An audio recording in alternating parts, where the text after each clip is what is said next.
नमस्कार, आप सभी का स्वागत है तिवारी एकेडमी में। और आज हम बात करने वाले हैं कक्षा 8 के लिए गणित की पाठ्यपुस्तक के अंतर्गत आने वाले अध्याय 5 की, जिसका शीर्षक है वर्ग और वर्गमूल। इसमें हम सबसे पहले बात करेंगे प्रश्नावली 5.1 के अंतर्गत आने वाले प्रश्न क्रमांक 1 की। और प्रश्न क्रमांक 1 हमारे सामने दिया है, जिसमें लिखा है कि निम्नलिखित संख्याओं के वर्गों के इकाई के अंक क्या होंगे। ठीक है, अब ये जो संख्याएं हमें यहाँ पे दी हैं, अगर मैं बात करूँ कि इनके वर्ग पहले हम निकालेंगे और फिर इनके इकाई के अंक देखेंगे। तो उदाहरण के लिए आप मुझे बताइए कि जैसे मैंने यहाँ पे 25 लिखा, ठीक है। अब अगर मैं 25 गुणा 25 करता हूँ तो इसकी एक ट्रिक होती है ना, इकाई का अंक अगर 5 है और समान संख्या है तो जैसे 55 25 हो गया और ये है 2, तो 2 के बाद क्या आता है 3, तो 2 तिया कितना हो गया 6, तो ये हो गया 625, है ना। तो 625 आ गया मान लो। तो अब 625 में इकाई का अंक क्या है 5 है। ये इकाई का अंक जो 5 है, क्या आपको ये वाली इकाई का अंक और ये वाली इकाई का अंक 5 दिख रहा है? तो इसलिए मैंने 5 आ गया क्या? नहीं, इन 5 का गुणा जब आप 5 में करेंगे तो कितना आएगा 25 आएगा। यानी इकाई के अंक का गुणा जब आप इकाई के अंक में करेंगे तो जो संख्या मिलेगी उसका जो इकाई का अंक है वही हमारा उत्तर आएगा। जैसे कि मैंने 13 का वर्ग लिखा, 13 गुणा 13, ठीक है। तो अब बताइए 3 तिया कितना होता है 9, तो जो भी उत्तर आएगा उसका भी इकाई का अंक जो है वो 9 ही रहेगा। जैसे इसका जवाब आ जाएगा 169, तो इसमें देख लिए इकाई का अंक जो है वो 9 है, ठीक है। चलिए अब हम इसको स्टेप बाय स्टेप करके देखते हैं और समझते हैं कि हम अपना गणित जो है वो किस प्रकार हल करेंगे, ठीक है। तो सबसे पहले प्रश्न को हल करता हूँ मैं। तो यहाँ पे मैं लिख देता हूँ आपके सामने कि पहला वाला। अब देखिए हमें इसे किस तरह से हल करना है। यहाँ पे हमें लिखना है कि 81 जो हमें पहला दिया है में, इस तरह से लिखिएगा, इकाई के स्थान पर 81 में इकाई के स्थान पर 1 है ना। 81 में इकाई के स्थान पर कितना है 1 है। और 1 जो है इसका अगर वर्ग हम देखें वो बराबर 1 आ जाएगा, ठीक है। 1 है तो 1 का वर्ग 1 हो गया। तो आप यहाँ लिख देंगे कि अतः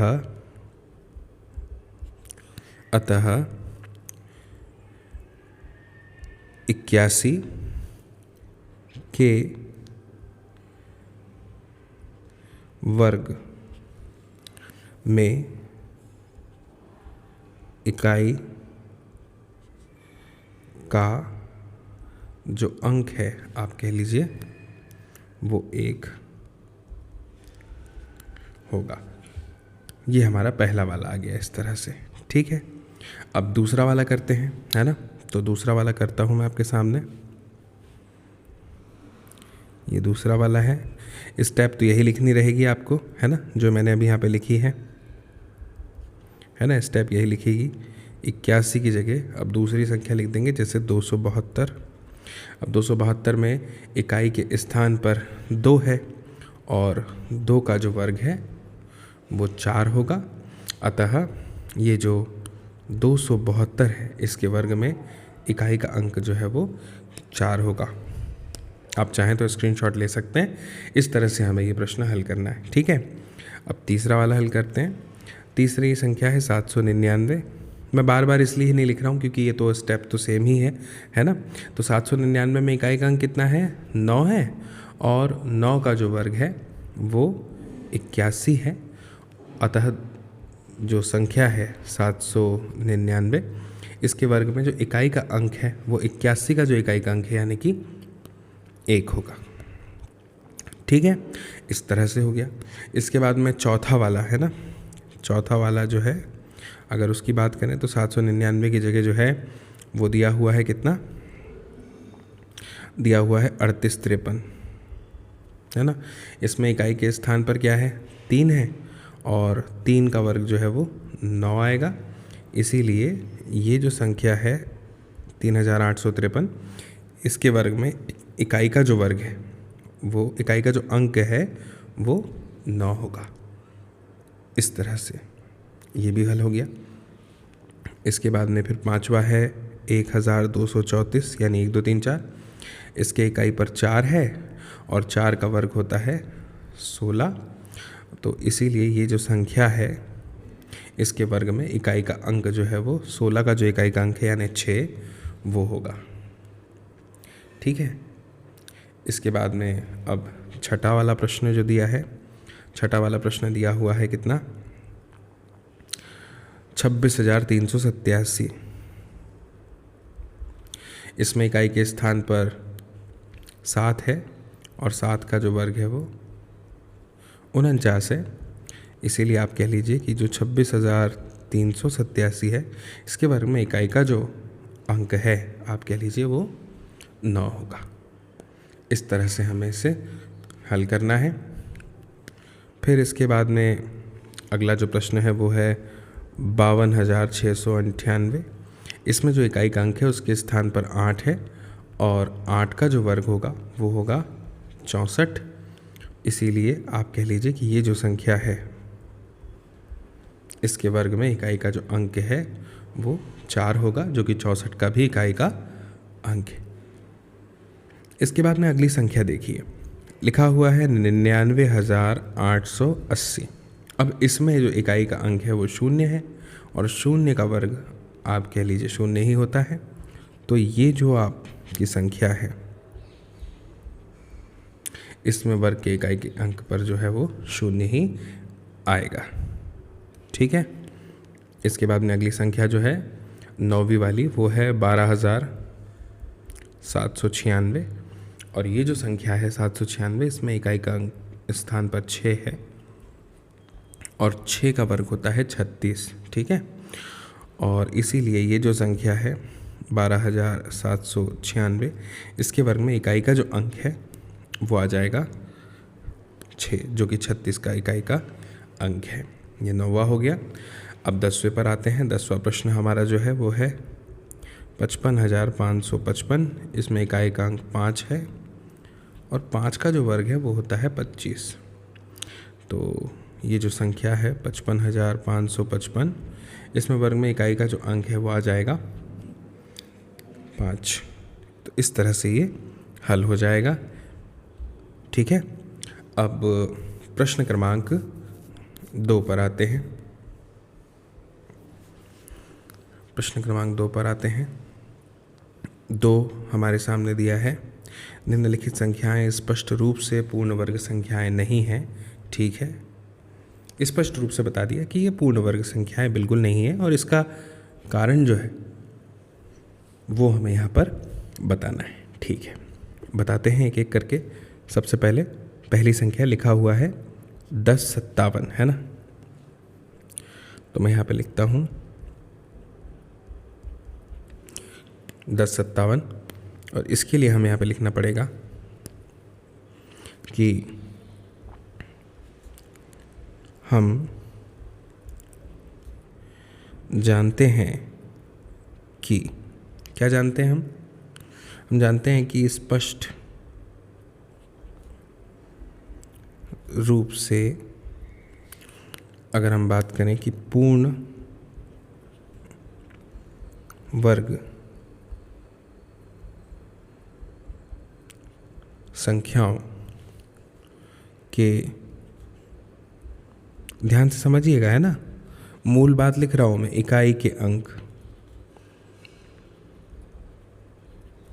कौन से अंक, इकाई के अंक 0 1 4 5 6 और 9 होते हैं। यही होते हैं ना, क्योंकि जितनी भी संख्याओं का वर्ग है जो इकाई के अंक है उनके इसमें यही अंक आएगा, है ना। अब यहाँ पे आप देखेंगे, यहाँ अगर हम बात करें तो जो 1057 है,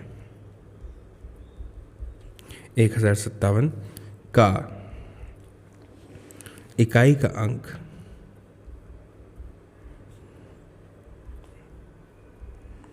इकाई का अंक आप कह लीजिए क्या है, 7 है ना, 7 है। और अतः आप कह लीजिए यह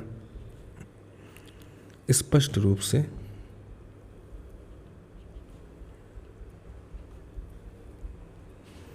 पूर्ण वर्ग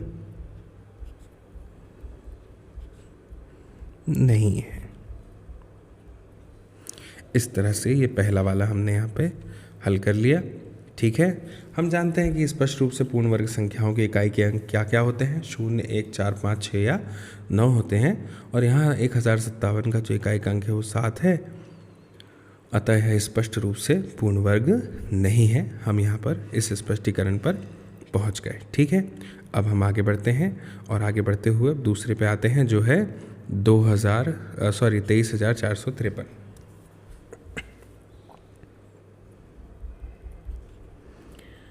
23,453।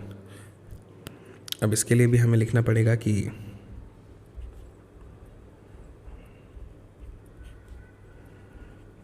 हम जानते हैं कि स्पष्ट रूप से पूर्ण वर्ग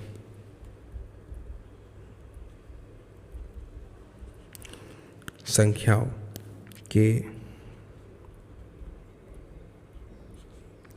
इकाई के अंक क्या होते हैं, 0, 1, 2, 3, 4, 5 और है ना 6 भी है इसमें और 9 होते हैं।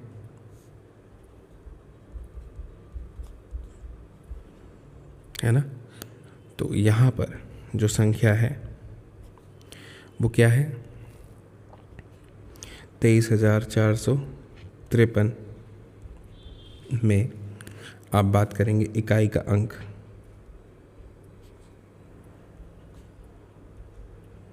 इकाई का जो अंक है वो 3 है। क्या है ये, 3 है ना, यहाँ पे 2 और 3 नहीं आएगा, 3 है। तो आप कह लीजिए कि जब ये 3 है तो आप लिख सकते हैं कि अतः यह स्पष्ट है। क्या है, स्पष्ट है कि यह पूर्ण वर्ग नहीं है। इस तरह से आप अपना ये वाला दूसरा वाला उत्तर यहाँ पे लिख सकते हैं। ठीक है, अब इसके बाद में तीसरे पे आते हैं जो है 7,928।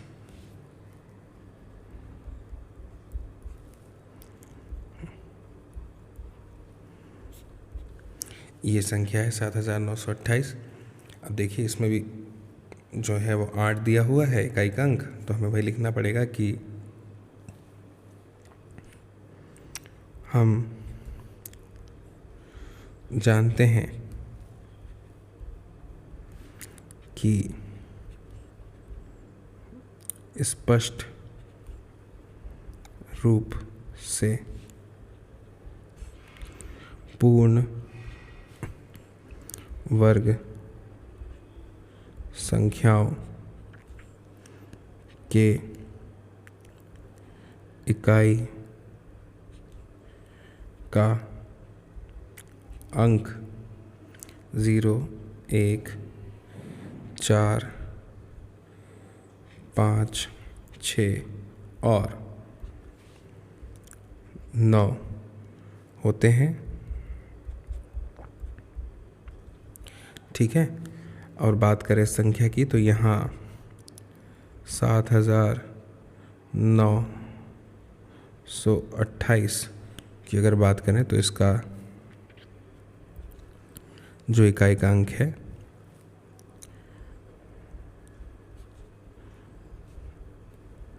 कितना है, 8 है ना। और अगर ये 8 है तो लिख देंगे कि अतः यह स्पष्ट रूप से पूर्ण वर्ग नहीं है। ठीक है, इस तरह से हमारा तीसरा वाला हल हो गया। अब हम आगे बढ़ते हैं और चौथे प्रश्न पर आते हैं। चौथा लिखा है 2,22,222। 2,22,222। ठीक है, तो अब इसमें भी हमें ये लिखना पड़ेगा कि हम जानते हैं कि स्पष्ट रूप से पूर्ण वर्ग संख्याओं के इकाई के जो अंक हैं वो 0, 1, 4, 5, 6 और 9 होते हैं, है ना। और अगर ये 9 होते हैं तो यहाँ 2,22,222 जो संख्या है जो हमें दी है, इसका इकाई का जो अंक है वो 2 है। और अगर ये 2 है तो आप लिखेंगे कि अतः यह स्पष्ट रूप से पूर्ण वर्ग नहीं है। यह स्पष्ट रूप से पूर्ण वर्ग नहीं है। ठीक है, इस तरह से यह हल हो गया हमारा। अब हम चौथे के बाद में पांचवें प्रश्न पर आते हैं। पांचवा प्रश्न है 64,000। क्या है? 64,000। ये वाला थोड़ा सा अलग हमें करना पड़ेगा, है ना, क्योंकि इसकी इकाई का अंक तो 0 है। इस मुताबिक तो हम इसे नहीं आंक सकते। फिर भी अब आप ध्यान से देखिएगा कि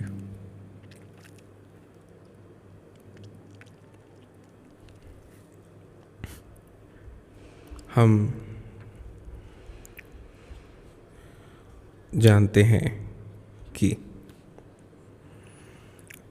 क्या जानते हैं हम कि स्पष्ट रूप से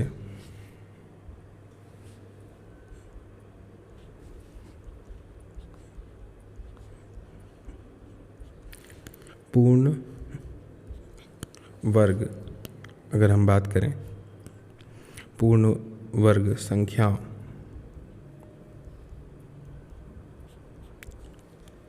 के इकाई के अंक की अगर बात करें तो 0, 1, 4, 5, 6 और 9 होते हैं, है ना। अब देखिए यहाँ अगर हम 64,000 संख्या की बात करें का जो इकाई का अंक है 0 तो है ना। और अब जो बात कर रहा हूँ वो ध्यान से समझिएगा। इकाई के स्थान पर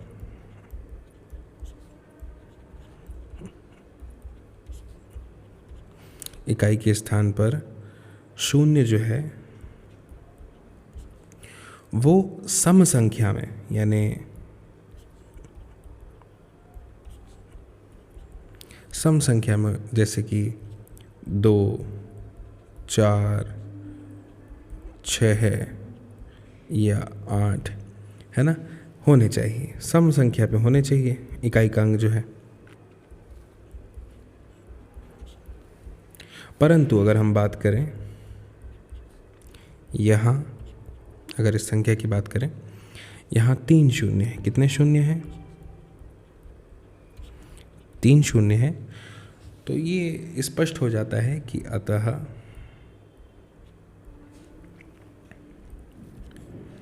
यह स्पष्ट रूप से पूर्ण वर्ग नहीं है। क्या पूर्ण वर्ग नहीं है? 64,000। ठीक है, तो इस तरह से हमने इसे यहाँ पे हल कर लिया है। तो मुझे उम्मीद है आपको समझ में आ रहा होगा, है ना? चाहे तो आप इसका स्क्रीनशॉट ले सकते हैं जो मैंने लिखा है। अब हम छठवें की ओर बढ़ते हैं। हमारा छठवां प्रश्न जो है प्रश्न क्रमांक 2 का, वो है 89,722, है ना, या 89,722। इसके लिए मुझे ये वाले प्रश्न जो ऊपर हल किए मिटा देना पड़ेगा जगह के लिए, तो मैं मिटा रहा हूँ। आप चाहें तो स्क्रीनशॉट ले लीजिए। ठीक है, अब मैं मिटाता हूँ। देखिए क्या है, प्रश्न बहुत आसान है, बहुत सरलता से जो है हल किए जा सकते हैं। बस हमें चाहिए कि हम जो है उसकी समय पर, जब वो हमें समझ में आ जाए तो प्रैक्टिस करें, क्योंकि समझते समय तो कोई भी अध्याय हमें बड़ी आसानी से अच्छे से समझ में आ जाता है सरल भाषा में। लेकिन बात यह है कि जब तक के प्रैक्टिस नहीं होगी गणित में, तब तक के आप कह लीजिए कि हम जो है वो किसी सही परिणाम तक नहीं पहुंच सकते, है ना। प्रैक्टिस करना बहुत ज़रूरी है गणित में, और जितनी ज़्यादा आप प्रैक्टिस करेंगे आप पाएंगे कि उतने ज़्यादा आप जो है वो गणित में परफेक्ट होते जा रहे हैं, निपुण होते जा रहे हैं, और आपको जो है फिर अलग से जो है कुछ और करने की आवश्यकता नहीं पड़ेगी। बस आप प्रैक्टिस कीजिए जितनी ज़्यादा हो सकती है। कई बार हम सोचते हैं कि जब हम कोई गणित का प्रश्न हल कर रहे हैं तो उसमें स्टेप्स कैसे लिखें। अब देखिए, मैं आपको इसका भी एक बहुत आसान तरीका बताता हूँ। आपकी जो पाठ्य पुस्तक है एनसीईआरटी की, इस पाठ्य पुस्तक की एक सबसे बड़ी खासियत ये है, अगर आपने इसमें गणित का कोई अध्याय पढ़ा नहीं है, यानी रीड नहीं किया है जैसा बुक में है, तो मैं आपसे कहना चाहूँगा कि आप उसको एक बार रीड करके देखें। आप उसको पढ़िए और उसके बाद पढ़ने के बाद में उन उदाहरणों को देखिए। उदाहरण इसीलिए दिए जाते हैं किताब में ताकि हम ये समझ पाएँ कि हम स्टेप्स कैसे बना के लिख सकते हैं बहुत अच्छे से। और स्टेप बनाने में क्या होता है कि फिर हमें पूरे पूरे अंक मिलते हैं, क्योंकि गणित में क्या होता है ना, जितने अंक का गणित आता है परीक्षा में, उस पर अंक जो हैं वो बटे हुए होते हैं। हर स्टेप पर एक एक अंक होता है, तो इसलिए आप स्टेप ज़रूर लिखिएगा और आपका जो गणित है, मैं अक्सर कहता हूँ, बहुत सुंदर, बहुत अच्छा दिखना चाहिए। ठीक है, चलिए अब मैं ये वाला कर रहा हूँ आपके सामने, छठवा वाला जो है 89,722। ठीक है, तो मैं यहाँ लिख देता हूँ 89,722। तो अब देखिए, इसमें भी हमें यही लिखना है। हम जानते हैं कि स्पष्ट रूप से पूर्ण वर्ग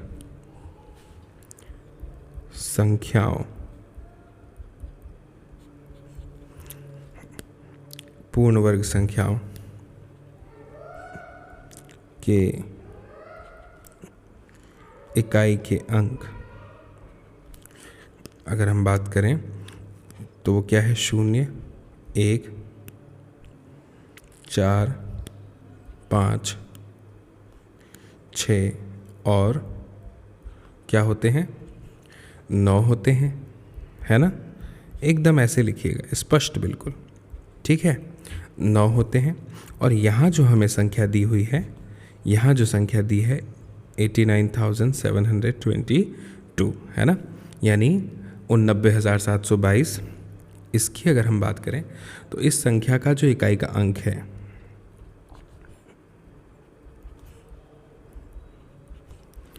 2 है ना। और अब आप कह सकते हैं कि अतः, अब ये वो अंक तो है ही नहीं जो हमें चाहिए वर्ग के लिए, तो अतः यह स्पष्ट रूप से पूर्ण वर्ग नहीं है। इस तरह से प्रश्न हमारा हल हो जाएगा। अब इसके बाद में हम आगे बढ़ते हैं और बात करते हैं अगले प्रश्न की। वो है 2,22,000, है ना।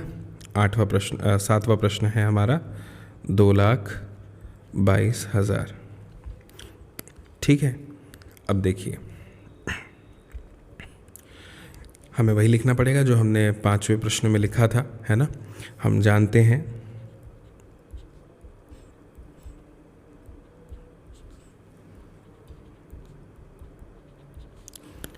स्पष्ट रूप से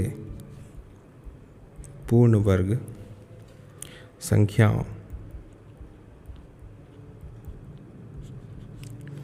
के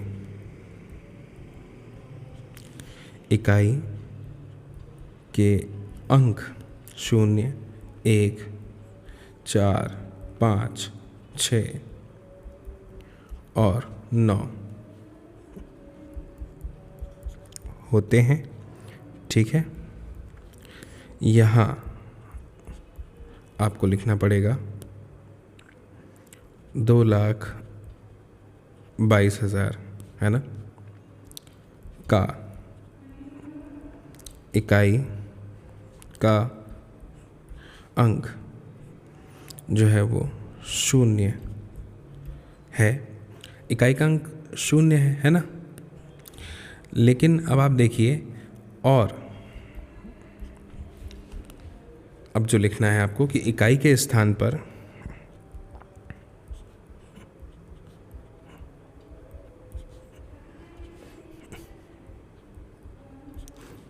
शून्य जो है वो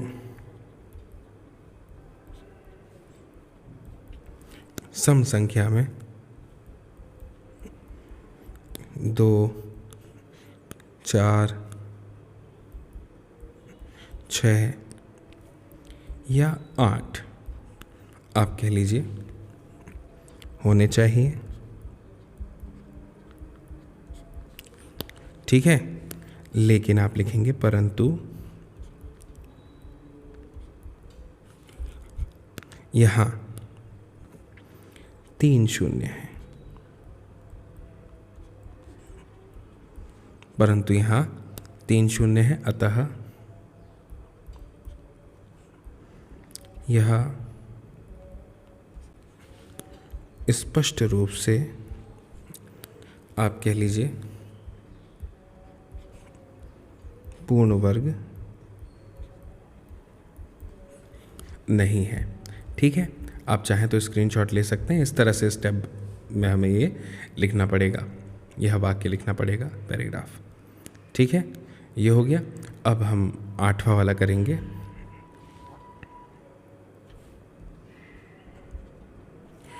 वो दिया है हमें, कितना दिया है, 5,05,050, 5,05,050 इस तरह से। ठीक है, तो ये दिया है हमें 5,05,050। अब हमें जो है इसे हल करना है, तो यहाँ पे हम लिखेंगे, हम जानते हैं कि, ठीक है। अब ये देखिए, इसकी भाषा थोड़ी अलग रहेगी, है ना। अब समझिए, है ना। देखिए,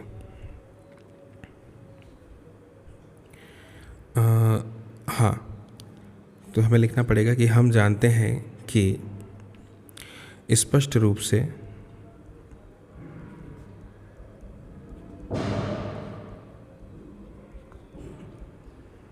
पूर्ण वर्ग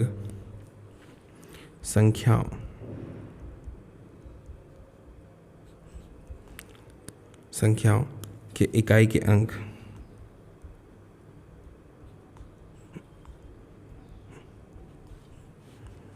0, 1,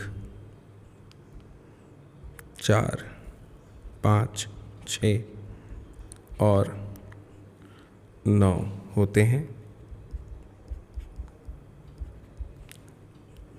है ना। यहाँ 5,05,050 जो है, इसका इकाई का अंक 0 है, बिल्कुल है, और इकाई के स्थान पर शून्य जो है वो सम संख्या में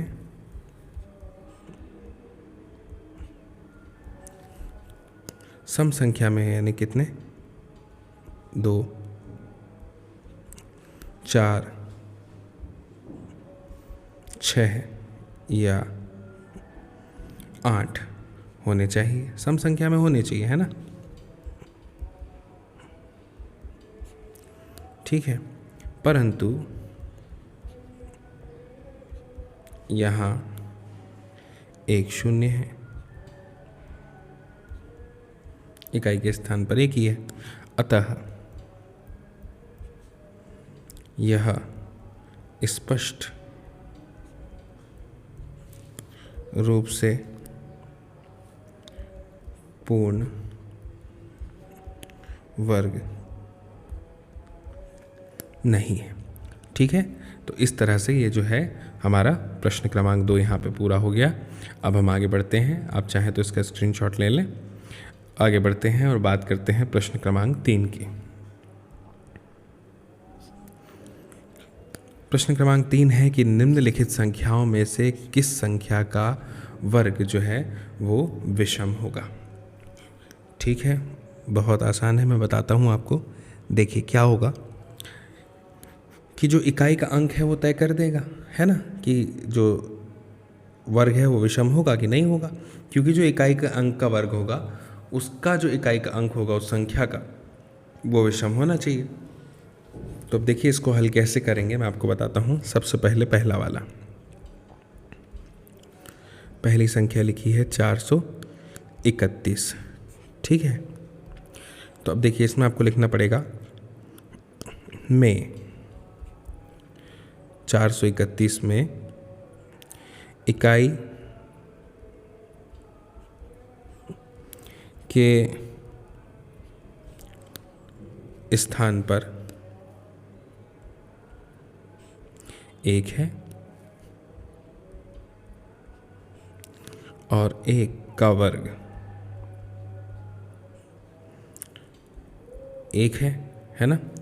तो आप लिखेंगे अतः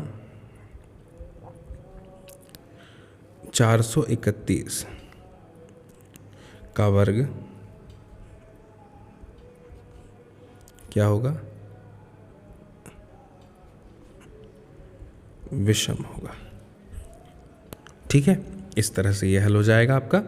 अब इसके बाद में हम दूसरा प्रश्न हल करेंगे। दूसरा है 2826। ठीक है, तो इसमें आप लिखिएगा कि में इकाई के स्थान पर 6 है और 6 का वर्ग 36 है। अतः अब आपको लिखना पड़ेगा कि 2826 का वर्ग जो है वो विषम नहीं होगा, क्योंकि इकाई का अंक 6 आ जाएगा, उसके वर्ग का जो भी वर्ग होगा उसको, है ना। ठीक, अब हम तीसरे पर आते हैं। 7779 है ना, 79। अब इसमें देखिए हमें लिखना है, तो कैसे लिखेंगे, हमें लिखना पड़ेगा कि इसमें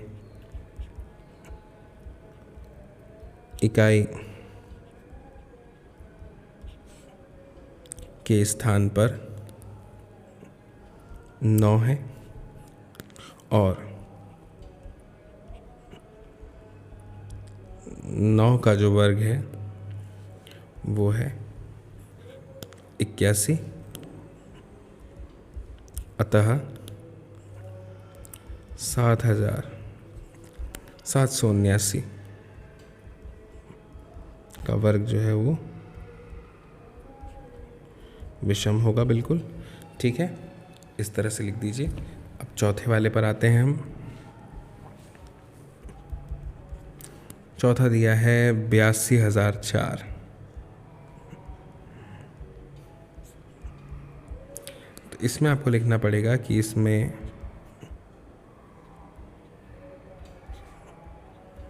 इकाई के स्थान पर 4 है और 4 का जो वर्ग है वो 16 है। अतः आप कहेंगे कि 82,004 जो दिया है इसमें इकाई का जो, एक मिनट रुकिए, इसमें इकाई मत लिखिए, 82 का वर्ग जो है वो विषम नहीं होगा। इस तरह से ये हमारा प्रश्न क्रमांक 3 जो है वो हल हो जाएगा। अब हम आगे बढ़ते हैं और आगे बढ़ते हुए बात करते हैं अगले प्रश्न की। आप चाहें तो इसका स्क्रीनशॉट ले लें प्रश्न क्रमांक 3 का। अब प्रश्न क्रमांक 4 पर आते हैं। लिखा है निम्न प्रतिरूप का अवलोकन कीजिए और रिक्त स्थान भरिए। ठीक है, अब देखिए इसमें क्या हो रहा है, मैं आपको बता देता हूँ कि 11 का वर्ग 121 है, 101 का वर्ग, अब देखिए बीच में एक शून्य लग गया है ना, तो 101 का जो वर्ग है वो कितना हो गया, 10201 है ना, यानी जो 121 था उसमें क्रम से एक एक शून्य जो है दोनों के बीच में, तीनों के बीच में आ गया है ना। अब देखिए यहाँ पर 1 और 1 के बीच में 2 शून्य हैं, किस में, मैं आपको बताता हूँ, इसमें है ना, 2 शून्य है, तो यहाँ पे भी 2 शून्य आ गए और यहाँ पे भी 2 शून्य आ गए 1 2 1 के बीच में। अब यहाँ पे कितने शून्य हैं मुझे बताइए, यहाँ पे कितने शून्य हैं, 2 और 2 4 शून्य हैं, सही कह रहा हूँ ना मैं। तो यहाँ पे भी जो रिक्त स्थान है इसमें भी इनके बीच में 4 शून्य आ जाएंगे। देखिए मैं आपको बताता हूँ कैसे होगा ये, आपको लिखना होगा 1 1 2 3 4 फिर 2 फिर 1 2 3 4 फिर 1, ठीक है, ये ऐसे हल हो जाएगा। और ये वाला अब देखिए इसमें कितने शून्य हैं, 6 शून्य हैं, तो आपको ये लिखना पड़ेगा 1 1 2 3 4 5 6 2 फिर 1 2 3 4 5 6 और फिर 1। इस तरह से ये आपका हल हो जाएगा। स्पष्ट है। अब हम आगे बढ़ते हैं और आगे बढ़ते हुए बात करते हैं अगले प्रश्न की, जो है प्रश्न क्रमांक 5वां। अब इसमें निम्न प्रतिरूप का अवलोकन कीजिए और रिक्त स्थान भरिए। ठीक है, अब इसमें देखिए क्या है, यहाँ तक तो ठीक है, फिर ये तीसरे वाले पर हम आ गए हैं, तो ये फिर 1 0 1 0 1 है ना। तो अब देखिए ये 1 0 1 0 1 है, बीच में 1 भी आ गया है ना। तो अब यहाँ पे जो है क्या होगा, संख्या कैसे बढ़ जाएगी कि 2 शून्य है इस पूरी संख्या में, तो 2 शून्य तो रहेंगे, लेकिन एक बार 2 आ जाएगा उनके बीच में, फिर एक बार 3, फिर एक बार 2, फिर 1, मतलब 1 2 3 3 2 1 2 3 फिर 2 1। ठीक है, ये ऐसा हो गया। तो इस हिसाब से अब यहाँ पे क्या होना चाहिए, अब यहाँ पे क्या होना चाहिए, यहाँ पे ये होना चाहिए कि अब जो इसमें हमारा उत्तर है वो इसी तरह से आएगा कि हमें जो है अपनी संख्या को बढ़ाकर 4 तक ले जाना है, क्योंकि इसमें 4 बार 1 है ना। तो कैसे बढ़ा देंगे हम इस तरह से बढ़ा देंगे 1 0 2 0 3 0 4, फिर उसके बाद में 0 3 0 2 0 1। ठीक है, अब यहाँ पे लिखा है कि हमने अपनी संख्या को बढ़ा के 5 तक ले गए हैं, तो बताओ यहाँ पे कितने का वर्ग होगा। तो यहाँ पे जो है वर्ग होगा कितने का, 1 0 1 0 1 0 1 0 1। ठीक है, इसका ये जो है वर्ग दिया हुआ है, जो संख्या ये वाली है। ठीक है, तो इस तरह से हमें इसे यहाँ पे हल करना है। आप स्टेप बाय स्टेप इसको हल कीजिएगा। ठीक है, मुझे उम्मीद है आपको ये बहुत अच्छे से जो है समझ में आया होगा। अब हम आगे बढ़ते हैं और आगे बढ़ते हुए बात करते हैं अगले प्रश्न की, जो है प्रश्न क्रमांक 6। इसमें दिए गए प्रतिरूप का उपयोग करना है और लुप्त संख्याएं जो हैं, यहाँ पे जो गायब संख्याएं दी हुई हैं, इनको हमें प्राप्त करना है। ठीक है, कर लेते हैं। अब देखिए पहला और दूसरा तो दिया ही हुआ है, तीसरा भी दिया ही हुआ है, चौथे में जो है हमें गायब संख्या प्राप्त करनी है। तो पहले समझ लीजिए क्रम को, है ना। देखिए 1 का वर्ग, 2 का वर्ग और 2 का वर्ग अगर जोड़ दिया तो 3 का वर्ग आ जाएगा। ठीक है, फिर देखिए 2 का वर्ग, 3 का वर्ग और 6 का वर्ग अगर जोड़ दिया तो 7 का वर्ग आ जाएगा, है ना। फिर उसके बाद में लिखा है कि 3 का वर्ग, 4 का वर्ग और 12 का वर्ग अगर जोड़ देंगे तो 13 का वर्ग जो है वो हमें प्राप्त हो जाएगा। ठीक है, अब देखिए मैं आपको बताता हूँ। 4 का वर्ग और 5 का वर्ग अगर जोड़ देंगे तो कितना हो जाएगा? 4 चौक 16 और 5 25। ठीक है, तो 16 और 25 को अगर हम जोड़ते हैं तो हमें जो है वो मिल जाएगा कितना?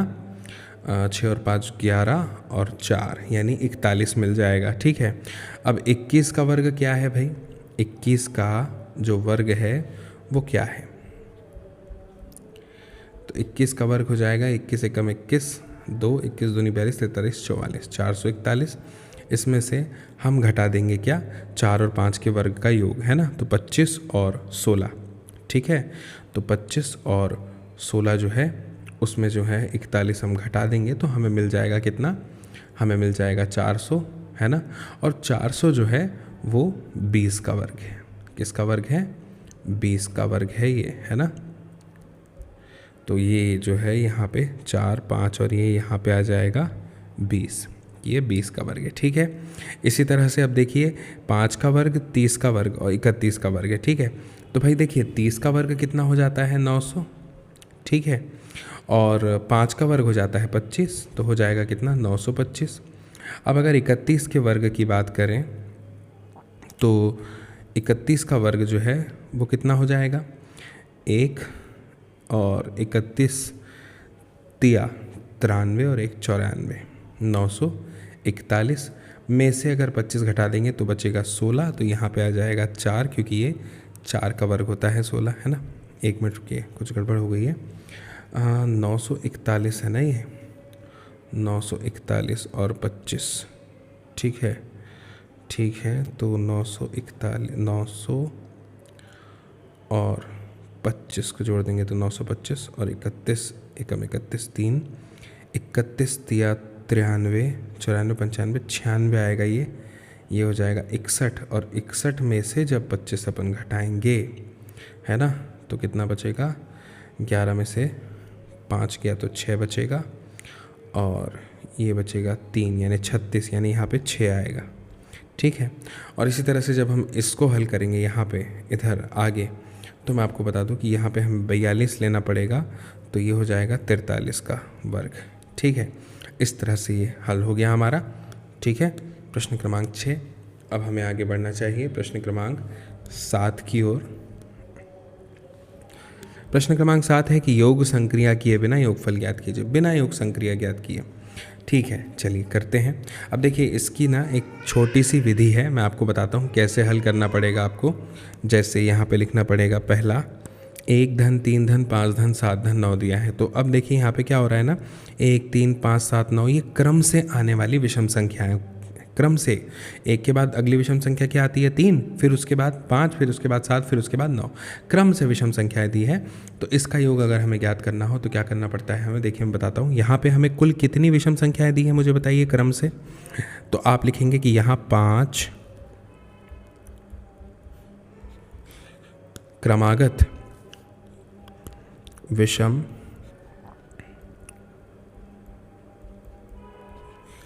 संख्याओं का योग दिया है। 5 क्रमागत विषम संख्याओं का योग दिया है और इसलिए आप कह लीजिए 5 का वर्ग कितना हो जाएगा? 25। तो इसीलिए आप कह दीजिए कि 1 धन 3 धन 5 धन 7 धन 9 बराबर 5 का वर्ग बराबर 25 आएगा। और ये जो है हमारा उत्तर है। ठीक है, इस तरह से। अब दूसरा देखिए क्या दिया है। 1 है ना, धन 3 धन 5 धन 7 धन 9 धन 11 13 15 17 19। ठीक है, तो कुल मिलाकर के 10 विषम क्रमागत संख्याएं दी हैं जिनका योग हमें ज्ञात करना है। तो 10 है। तो अब हमें यहाँ पे लिखना पड़ेगा कि यहाँ 10 क्रमागत विषम संख्याओं का योग दिया है, इसलिए आपको लिखना पड़ेगा 10 का वर्ग कितना हो गया 100। तो आप लिख दीजिए, इसलिए 1 धन 3 धन 5 धन 7 धन 9 धन 11 धन 13 धन 15 धन 17 धन 19 बराबर से 10 का वर्ग बराबर से 100। ठीक है, इस तरह से। और यही जो है हमारा क्या है, उत्तर है। इसके बाद में अब हम तीसरा वाला करते हैं। अब यहाँ पे 23 तक दी है, यानी कि 2 और बढ़ गई, यानी कि 12 है ना।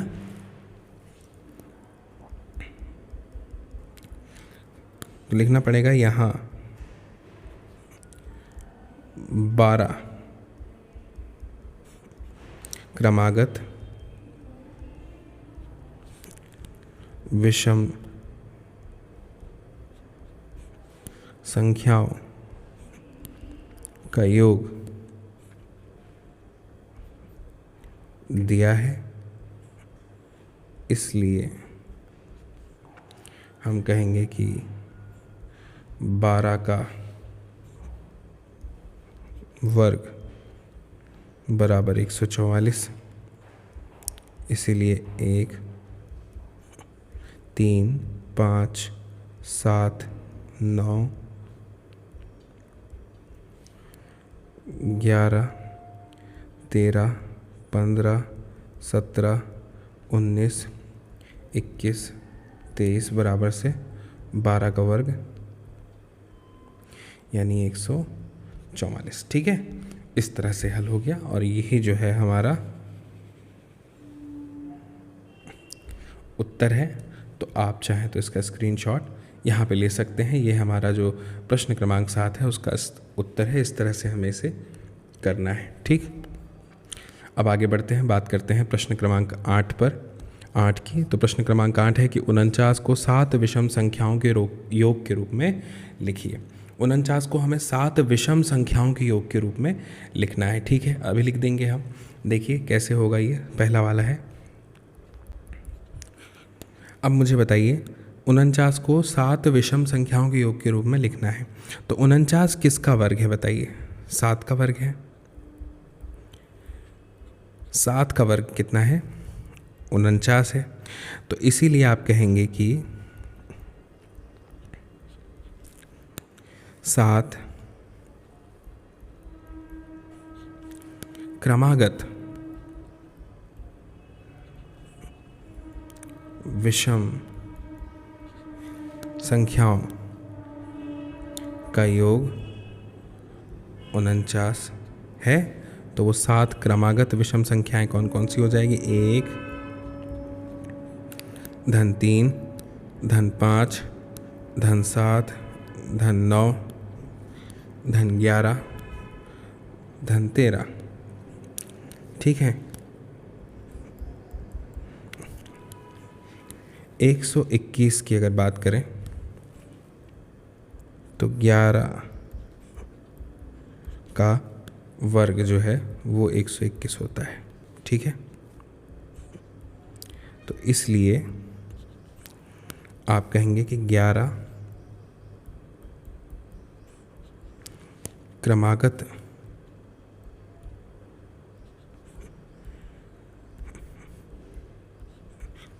विषम संख्याओं का योग 121 है। इस तरह से ये हल हो जाएगा। अब देखिए, इसके लिए हमें यहाँ पे लिख देना पड़ेगा कि 1 धन 3 धन 5 धन 7 धन 9 धन 11 धन 13 धन 15 धन 17 धन 19 धन 21। इस तरह से हमारा ये वाला प्रश्न जो है ये यहाँ पे हल हो जाता है ना। मुझे उम्मीद है आपको बहुत अच्छे समझ में आया होगा। अब आगे बढ़ते हैं हम। आप चाहें तो इसका स्क्रीनशॉट ले लीजिए। 8वां वाला हमें इस तरह से हल करना है। अब आगे बढ़ते हुए बात करते हैं प्रश्न क्रमांक 9 की। तो प्रश्न क्रमांक 9 जो है वो हमारे सामने है कि निम्नलिखित संख्याओं के वर्ग के बीच में कितनी संख्याएं हैं, ये हमें बतानी है। चलिए ठीक है, बहुत सरल है, मैं बताता हूँ आपको। जो हमने किताब में पढ़ा है वही बताऊँगा। हम जानते हैं, अब आप कहेंगे सर हम क्या जानते हैं, देखिए मैं आपको बताता हूँ। आप कहेंगे हाँ ये तो पता है। हम जानते हैं कि किसी भी संख्या का जो वर्ग है और अगर हम उसको n से दर्शाएं और n-1 की घात 2 के बीच में जो संख्याएं हैं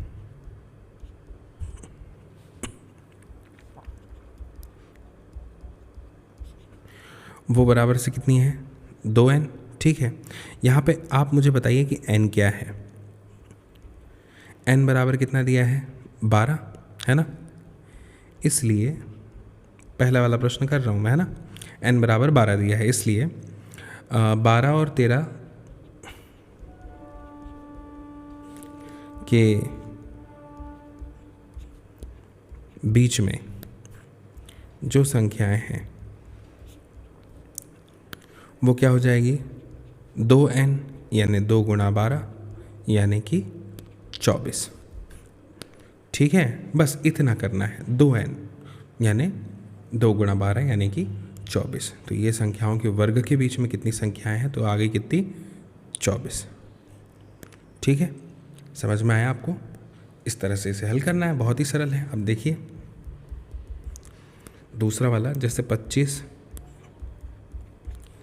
और 26 है ना। तो इसमें आप बोलेंगे कि हम जानते हैं कि n की घात 2 और n-1 की घात 2 यानी एक संख्या का वर्ग और उसके बाद की संख्या के वर्ग के बीच में जो संख्याएं हैं वो 2n है। तो आप लिखेंगे कि यहाँ पे n का मान 25 दिया हुआ है, इसलिए 25 और 26 की अगर हम बात करें के बीच में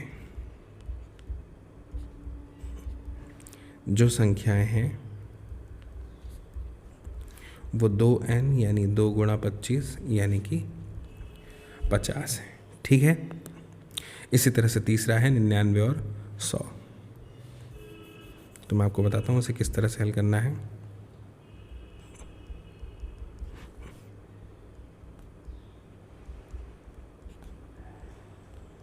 तो इसमें आपको लिखना पड़ेगा कि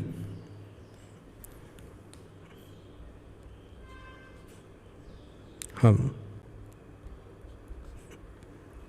जानते हैं कि एक संख्या का वर्ग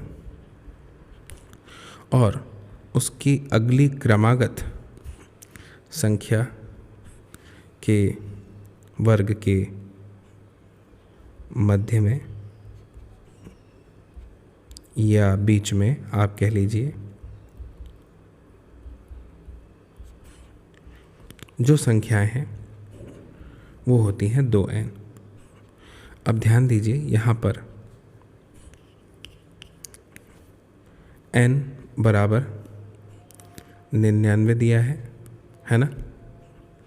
इसलिए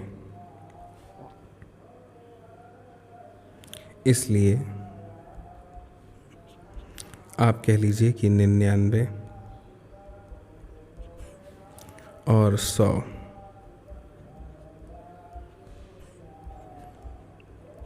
के बीच में जो संख्याएं हैं वो 2n यानी 2 गुणा 99 यानी 198 होंगी। ठीक है, इस तरह से हमें जो है इसे हल करना चाहिए, समझना चाहिए। तो अब मुझे उम्मीद है कि आपको ये बहुत अच्छे से समझ में आया होगा। आप चाहें तो इसका स्क्रीनशॉट ले सकते हैं। प्रश्न क्रमांक 9 को हमें इस तरह से जो है वो हल करना था और ये इस प्रश्नावली का अंतिम प्रश्न था। मुझे उम्मीद है कि आपको बहुत अच्छे से ये पूरी प्रश्नावली जो है समझ में आई होगी और आप ज़रूर इस वीडियो की लिंक को जो है साझा कीजिएगा, शेयर कीजिएगा अपने दोस्तों, मित्रों, साथियों, सहपाठियों के साथ में, ताकि वे लोग भी देख पाएँ इस वीडियो को और समझ पाएँ इस जानकारी को। बाकी मेरी फिर आपसे बहुत जल्द मुलाकात होगी अगली नई जानकारी के साथ में, अगले नए वीडियो में, नई प्रश्नावली के साथ। और तब तक के लिए आप सभी को मेरा नमस्कार।